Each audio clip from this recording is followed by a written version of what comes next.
Olá, queridos alunos! Eu sou a professora Daniele, professora de História, e hoje o assunto que eu trouxe para vocês é sobre a Revolução Industrial.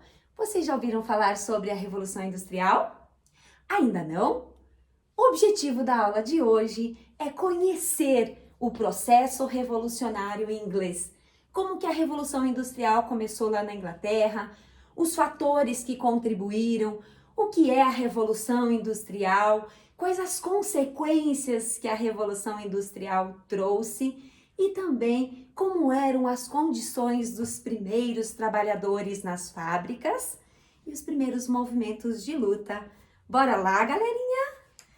Tá, o pioneirismo inglês. A Revolução Industrial, ela começou lá na Inglaterra, em 1760, ou seja, meados do século XVIII. Alguns fatores contribuíram para que a Revolução Industrial tivesse início lá.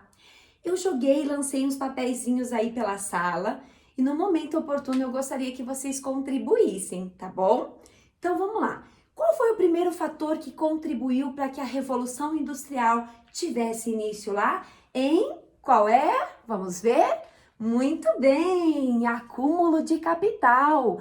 Eles tinham dinheiro. Como será que eles tinham dinheiro?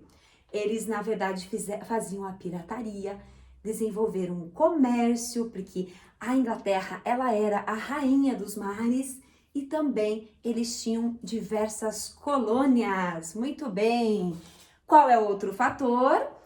Ótimo! Vamos lá, a agricultura desenvolvida como forma comercial, contribuindo então para as primeiras indústrias. Qual o outro fator? Muito bem, vamos lá. Mão de obra farta e barata.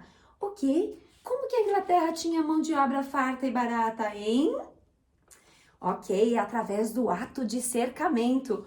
Os grandes latifundiários cercaram as suas terras e expulsaram os poceiros que ali estavam. Logo, essa mão de obra foi para onde? Para a cidade, fazendo o êxodo rural. Lá na cidade, eles formaram uma massa de desocupados que posteriormente foram utilizados. Essa mão de obra foi utilizada nas fábricas como barata, mão de obra barata e farta, abundante. Muito bem, o outro fator, e não menos importante, é a abundância de carvão mineral e ferro em seu território. Isso mesmo, eles tinham carvão mineral e tinham ferro. O ferro foi utilizado para fazer as primeiras máquinas. Logo, o carvão mineral foi utilizado para mover as primeiras máquinas a vapor. Tem mais algum fator por aí? Ok, tem um aqui, o puritanismo. Puritanismo é uma religião que não condena o lucro, logo também contribuiu. Joia, pessoal? Compreenderam sobre esse assunto, sobre o pioneirismo, os fatores que contribuíram? Ok. As primeiras máquinas foram as máquinas de tecido, as primeiras máquinas foram as máquinas têxteis, a máquina de fiar, de spinning. Essa máquina que é extremamente importante porque ela produzia até 80 fios simultaneamente, ou seja, permitia uma única pessoa realizar o trabalho de 12 fiadeiras, tá? Uma grande inovação. Aqui também a gente tem uma nova máquina de fiar movida pela roda d'água. Esse aqui é o James Watt, tá? Do ladinho deles ali a gente tem a invenção da máquina a vapor. O James Watt aperfeiçoou a máquina a vapor e a partir desse momento ele pôde também, a gente pode vivenciar o processo revolucionário nos transportes. Aqui nós temos a primeira locomotiva que ela atingia até 45 km por hora. Logo na sequência, nós temos também o barco a vapor, o navio a vapor. Tanto a locomotiva quanto o navio são meios de transporte que facilitaram o transporte de mercadoria, de matéria-prima, de pessoas e também de produtos industrializados. Galera, não mais importante, nesse período vale lembrar também que eles inventaram o primeiro meio de comunicação, que foi o telégrafo. Como consequência da invenção da máquina a vapor, a gente percebeu uma migração da fábrica. Ela não precisava mais ser construída próxima dos rios e ela mudou para a cidade, mudando toda a estrutura. Lá estava a mão de obra perto da cidade, tá? As chaminés, a fumaça fazia parte do cenário urbano agora, tá?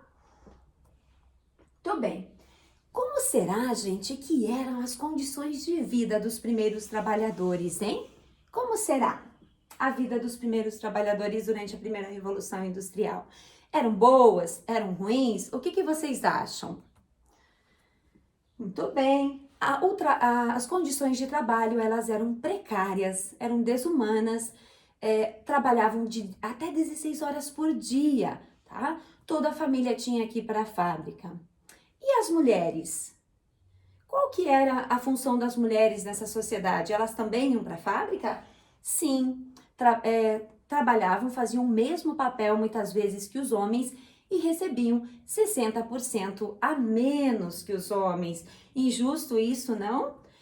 As mulheres também não tinham um cuidado com a saúde das mulheres. Gente, se as mulheres estavam na fábrica, os homens estavam na fábrica, as crianças, onde estavam as crianças?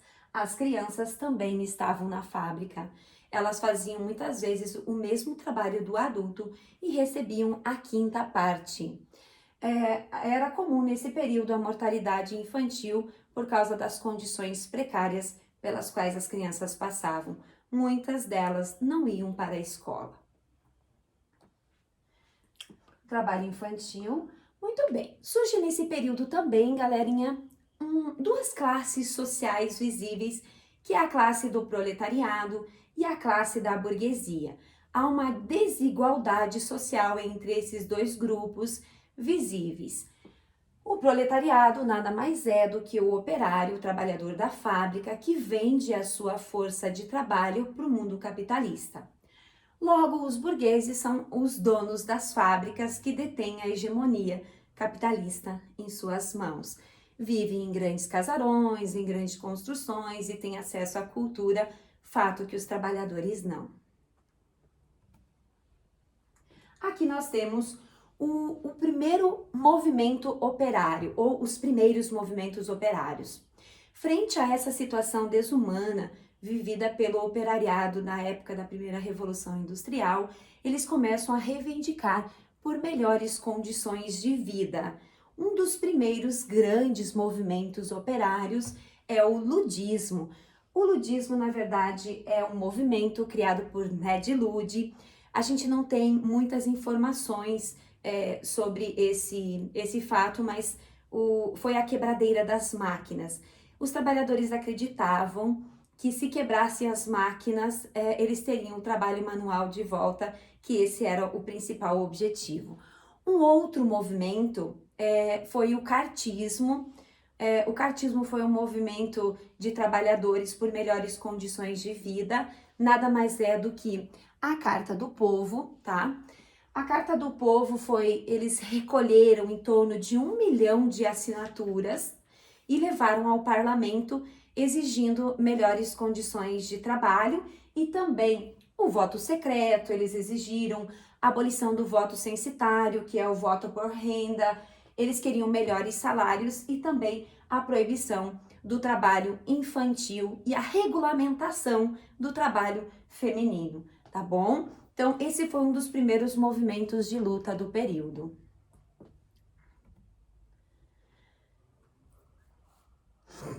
Vou colocar para vocês aqui um joguinho, tá? Do Word Wall, para ver se vocês compreenderam esta aula, ok? Então, vamos lá. Word Wall, vocês já conhecem Word? Não? Então, esperem só um pouquinho aqui que eu já coloco para vocês.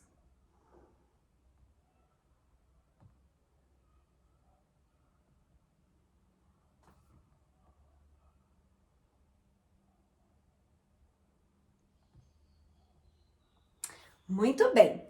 Estamos aqui com o WordWall, vamos ver se vocês compreenderam esta aula então.